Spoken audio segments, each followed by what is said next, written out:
Before she does anything, she has to tackle the pressing issue of the day, which is that huge rise in the Ofgem energy price cap. I just wanted to take viewers through a couple of graphics, if I may, because I don't know about you, but it's quite hard to keep up with big figures, aren't they? Exactly where we are.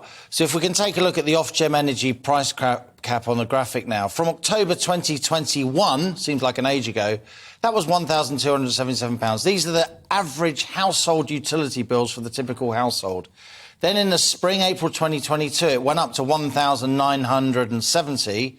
That's where it currently is. But we know that from October, it's already been announced, another 80% rise to £3,549. So that's almost tripling in a year.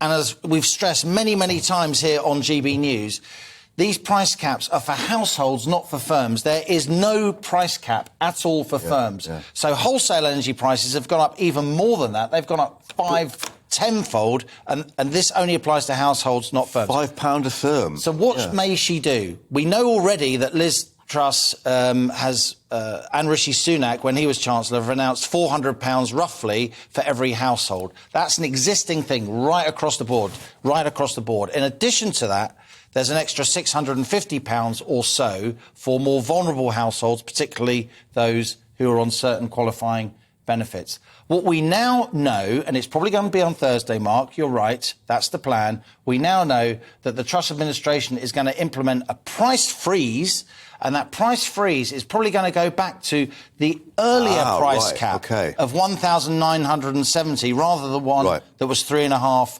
grand.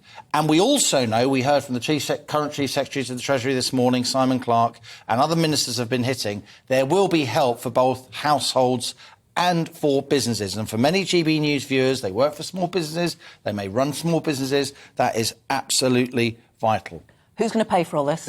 It's going to cost an enormous amount of money because, as you were saying, Mark, wholesale energy prices are currently around £5 per therm. That's up from £3 per therm when even that price cap of £3.5 grand a year was conceived.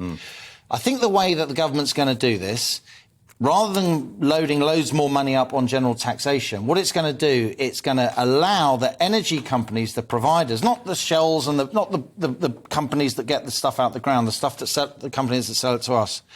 They're going to allow them to take on big loans in order to pay the gap between the big wholesale prices and the lower prices they're going to charge consumers. This is going to last for 2 years, and those loans will be backed by government. I've done some back-of-the-envelope calculations, so's the Labour Party, in fairness to them. We're looking probably at around £70 billion for households for 2 years. That's the cost of furlough.